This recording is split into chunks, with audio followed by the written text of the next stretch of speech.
بات حضرت عیسیٰ علیہ السلام کے زمانے کی ہے۔ حضرت عیسیٰ علیہ السلام کے زمانے میں ایک شوہر تھا اور اس کی ایک بیوی تھی۔ تو جب شوہر کا انتقال ہوا تو بیوی کیا کرتی تھی کہ ہر دن شوہر کے قبر پر جا کر جوتے مارا کرتی تھی۔ ہر دن شوہر کی قبر پر جا کر بیوی جوتے مارتی۔ بڑا عجیب واقعہ ہے کہ آخر ایک بیوی ایسا کیسے کر سکتی ہے کہ اپنے شوہر کی قبر پر جوتے مار رہی جا کے، گاؤں والوں سے چھپتے چھپاتے، اور وہ قبر پر جا کے اور اس کو جوتے مار کے آتی ہے۔ آخر ایسی کیا بات ہے؟ تو ایک دن ایسا ہوا کہ گرمی بہت اسی سخت طرح طریقے کے سے تھی۔ اسلامک ویڈیو یہ دیکھنے اور سننے کے لیے گھر سے ہمارے باہر چینل نکلی کو سبسکرائب کریں اور قبرستان پہنچی۔ قبرستان پہنچی، اچھا حضرت عیسیٰ علیہ السلام کا ادھر سے گزر ہو رہا تھا۔ حضرت عیسیٰ علیہ السلام گزر رہے تھے تو آپ کو کچھ تھکان محسوس ہوئی، تو وہی قبرستان جب راستے میں پڑا تو اس کا ایک درخت تھا، تو سوچا کہ اس درخت کے سائے میں آرام کر لیں۔ حضرت عیسیٰ علیہ السلام اس درخت کے سائے کے نیچے بیٹھ گئے، آرام کرنے لگے، اور یہ جو عورت تھی یہ اپنے شوہر کی قبر پر پہنچ گئی تھی۔ اس نے اپنے شوہر کی قبر پر جوتے مارنا شروع کر دیے۔ جب یہ جوتے مارنے لگی، حضرت عیسیٰ علیہ السلام کے کانوں میں آواز آئی۔ جب آپ نے دیکھا تو ایک عورت قبر پر جوتے مار رہی تھی۔ حضرت عیسیٰ علیہ السلام اس قبر کے قریب گئے اور اس خاتون سے کہنے لگے کہ اے خاتون، تو ایسا کیوں کر رہی ہے؟ کیا تجھے پتا نہیں ہے کہ یہ قبر ہے اور تو قبر کے اوپر جوتے مار رہی ہے؟ اس خاتون نے روتے ہوئے کہا، یہ میرے شوہر کی قبر ہے، آپ کون ہیں جو آپ منع کر رہے ہیں؟ میری مرضی ہے، میں کچھ بھی کروں، میں جوتے ماروں یا نہ ماروں، آپ سے کوئی مطلب؟ تو حضرت عیسیٰ علیہ السلام نے اسے بتایا۔ تو اس نے کہا کہ حضرت، میں یہاں پر روز آتی ہوں اور روز جوتے مار کے جاتی ہوں، بات ہی کچھ ایسی ہے حضرت، معاملہ ہی کچھ ایسا ہے۔ حضرت عیسیٰ علیہ السلام نے فرمایا، کیا معاملہ ہے، کیا بات ہے؟ اگر پوری بات بتائے گی تو سمجھ میں آئے گی۔ وہ کہتی، حضرت 3 جگہوں پر میں نے اس کی باتیں مانی اور 3 جگہوں پر بات مان کے آج میرے ساتھ یہ معاملہ ہے کہ میرے اپنے بھی مجھ سے بات کرنے سے دور ہیں۔ میں راستے سے گزرتی ہوں تو لوگ راستہ چھوڑ دیتے ہیں، کہتے ہیں ہٹ جاؤ، یہ بہت گناہگار عورت ہے، یہ بہت گناہگار خاتون ہے، اس کے پڑوس سے بھی مت گزرنا۔ حضرت میں نے 3 جگہوں پر اس کی بات مانی، اپنے شوہر کی بات 3 جگہوں پر مانی۔ اگر 3 جگہوں پر میں اپنے شوہر کی بات نہیں مانتی نا تو آج میرے اپنے مجھ سے دور نہیں ہوتے، میرے خود کی بہن، میرے رشتہ دار، میرے گاؤں والے، میرے پڑوسی مجھ سے دور نہیں ہوتے۔ لیکن کیا ہے، میں نے 3 جگہوں پر اس کا ساتھ دیا جو کہ مجھے ساتھ نہیں دینا چاہیے تھا۔ حضرت عیسیٰ علیہ السلام فرماتے ہیں کہ تم بتاؤ وہ 3 جگہ کون سی تھی کہ جس پر تم نے اپنے شوہر کا ساتھ دیا اور تمہارے ساتھ یہ معاملہ ہوا؟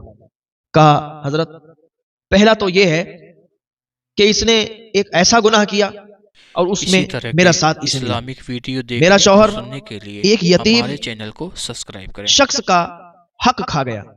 میرے شوہر نے ایک یتیم شخص کا حق مارا، اس کی زمین اپنے نام کر لی، اس کی پراپرٹی اپنے نام کر لی، اور میں نے اس کا ساتھ دیا۔ میں نے پہلے تو اس کو منع کیا، لیکن اس نے کہا کہ اگر نہیں مانو گی تو تمہیں چھوڑ دوں گا، اگر میرا ساتھ نہیں دو گی تو پھر میرے ساتھ تم نہیں رہ سکتی۔ حضرت تو پھر میں نے اپنے شوہر کا ساتھ دیا۔ وہ یتیم لڑکا میرے پاس آیا اور کہنے لگا کہ آپ تو میرا ساتھ دیجئے، آپ کے شوہر نے میری زمین، میری پراپرٹی اپنے نام کر لی ہے، اس کے علاوہ، اس کے سوا میرے پاس کچھ نہیں ہے، اگر وہ میری پراپرٹی، میری زمین چلی جائے گی تو پھر میں بھوکوں مر جاؤں گا۔ حضرت میں نے اس سے اس وقت کہا تھا کہ چلا جا، میں اپنے شوہر کے ساتھ ہوں اور جو میرے شوہر نے کیا ہے وہ صحیح کیا ہے، وہ تیری زمین نہیں ہے، وہ تیری پراپرٹی نہیں ہے، وہ میرے شوہر کی ہے۔ وہاں پر میں نے اپنے شوہر کا ساتھ دیا۔ میرا شوہر غلط کر رہا تھا، ایک یتیم کا حق کھا رہا تھا، ایک یتیم کا حق مار رہا تھا، لیکن میں نے اپنے شوہر کا ساتھ دیا۔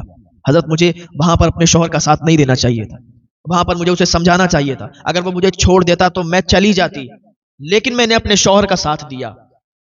پھر کیا ہوا حضرت؟ دوسری جگہ اس نے مجھ سے جب یہ بات کہی تھی نا، میرا کلیجہ پھٹ گیا تھا۔ میں سوچنے پر مجبور ہو گئی تھی کہ ایک شخص اس حد سے بھی گزر سکتا ہے۔ حضرت اس نے مجھ سے کہا کہ میں اپنی سالی کے ساتھ نفسانی خواہشات قائم کرنا چاہتا ہوں، تو اپنی بہن کو بلا لے۔ حضرت میں نے اسے منع کیا، لیکن اس نے کہا نہیں نہیں، تجھے بلانا ہی پڑے گا ورنہ میں تجھے چھوڑ دوں گا۔ وہاں پر بھی مجھے یہ چاہیے تھا کہ میں اس سے علیحدگی اختیار کر لیتی، کیونکہ میرا شوہر بہت ہی گناہگار انسان تھا، بہت ہی بیکار انسان تھا، اس نے اپنی سالی تک کو نہیں چھوڑا۔ تو میں نے اپنی بہن کو دھوکے سے بلایا، یعنی اس کی سالی کو دھوکے سے بلایا، اور بلانے کے بعد میں ادھر ادھر چلی گئی، اور میرے شوہر نے اپنی سالی کے ساتھ نفسانی خواہشات قائم کیے۔ میری جو بہن تھی اس نے مجھے جانے کے بعد وہاں سے رابطہ کیا کہ آج کے بعد کبھی بھی میں تجھ سے بات نہیں کروں گی اور تو کبھی بھی مجھ سے بات مت کرنا. تیری ہمت کیسے ہوئی کہ اس طریقے سے بلا کے اور تو نے ایسا ایسا معاملہ میرے ساتھ کروایا؟ تجھے شرم نہیں آئی؟ تجھے ایک گھڑی تو سوچ لیتی کہ تو کسے بلا رہی ہے اور کیا کروا رہی ہے.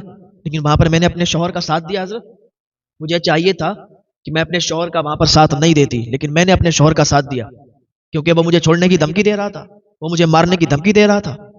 لیکن یہ کتنا بڑا جرم ہے، یہ کتنا بڑا گناہ ہے. آج بھی ہمارے معاشرے میں ایسے گناہ ہوتے ہیں، ایسے جرم ہوتے ہیں. لیکن وہ کہنے لگی حضرت تیسرا گناہ، تیسرا جرم یہ تھا، تیسری جگہ کا جہاں میں نے ساتھ دیا وہ یہ تھا، اس نے مجھے بول دیا تھا کہ تم اپنے ماں باپ کے حق میں جھوٹ بولنا، کبھی بھی اپنے ماں باپ کے حق میں سچ مت بولنا، جھوٹ بولنا، کیونکہ یہ میرے ماں باپ سے لڑتا رہتا تھا. اکثر اس کی لڑائی میرے ماں باپ سے، میرے والدین سے ہوتی رہتی تھی. تو ایک دن میرے ماں باپ کو، میرے والدین کو میری ضرورت پڑی، انہوں نے مدد مانگی تو اس نے منع کر دیا کہ تم بالکل ہرگز مدد نہیں کر سکتی اپنے والدین کی. میرے والدین یہ آس لگائے تھے کہ میری بیٹی، میرے داماد میری مدد کریں گے، میری ہیلپ کریں گے، لیکن اس نے منع کر دیا. وہ 3 جرموں کی وجہ سے آج میرے رشتہ دار، میرے گھر والے، میری بہن مجھ سے بات کرنے کے لیے بھی راضی نہیں ہے، مجھ سے بات نہیں کرتی ہے. میرے اپنے مجھ سے دور ہو گئے، میرے اپنے مجھ سے دور ہو گئے. اور میں نے یہ جو جرم کیے ہیں نا، اس کے ساتھ میں نے جو اس کا ساتھ دیا، یہ تو مر گیا، یہ تو چلا گیا یہاں سے. لیکن ابھی تو میں دنیا میں یہ ذلت جھیل رہی ہوں، لیکن جب میں بھی مر جاؤں گی تو آخرت میں بھی مجھے ذلت کا سامنا کرنا پڑے گا. آخرت میں مجھے عذاب کی سیڑھیوں سے گزرنا پڑے گا. آخرت میں میرے لیے دردناک عذاب ہے، کیونکہ میں نے اپنے شوہر کا اس ٹائم ساتھ دیا جہاں پر مجھے اپنے شوہر کا ساتھ نہیں دینا چاہیے تھا. اللہ تعالی ہم سب کو ہدایت کی توفیق عطا فرمائے. حضرت عیسیٰ علیہ السلام فرمانے لگے کہ اب یہ تیرا جو شوہر ہے یہ تو چلا گیا، مر گیا، اب تو اسے معاف کر دے، تو اسے معاف کر دے اور تو اللہ کی بارگاہ میں سچی توبہ کر لے، کیونکہ توبہ کرنے سے اللہ تعالیٰ معاف فرما دیتا ہے، اور جو سچی توبہ کرتا ہے اس کو اللہ رب العزت ایسے ہی معاف فرما دیتا ہے جیسے اس نے کبھی گناہ نہیں کیے. تو اس کی سمجھ میں آ گیا. اس نے سب سے پہلے اپنی بہن سے جا کے معافی مانگی، کیونکہ حقوق اللہ تو معاف ہو سکتے ہیں لیکن حقوق العبد، حقوق العباد معاف نہیں ہوتے جب تک آپ بندے سے خود معافی نہ طلب کریں. تو اس نے سب سے پہلے اپنی بہن سے معافی طلب کی، معافی مانگی. اس کے بعد اس نے اپنے شوہر کو بھی معاف کر دیا اور اللہ رب العزت کی بارگاہ میں اس نے سچی توبہ کر لی. تو جو سچی توبہ اللہ کی بارگاہ میں کرتے ہیں اللہ تعالیٰ انہیں ایسے ہی معاف فرما دیتا ہے جیسے انہوں نے کبھی گناہ نہیں کیے. اللہ پاک کی بارگاہ میں دعا ہے کہ ہم لوگوں کو بھی چاہیے کہ اللہ کی بارگاہ میں سچی توبہ کر لیں، سچے تائب ہو جائیں. اللہ تعالیٰ معاف فرمانے والا ہے، ہم سب کو معاف فرما دے گا. اللہ پاک ہم سب کو ہدایت کی توفیق عطا فرمائے، نیک عمل کرنے کی توفیق عطا فرمائے. السلام علیکم ناظرین، اسی طرح کے اسلامک ویڈیو دیکھنے اور سننے کے لیے ہمارے چینل کو سبسکرائب کریں. جزاک اللہ خیرن جزا. السلام علیکم ورحمۃ اللہ وبرکاتہ.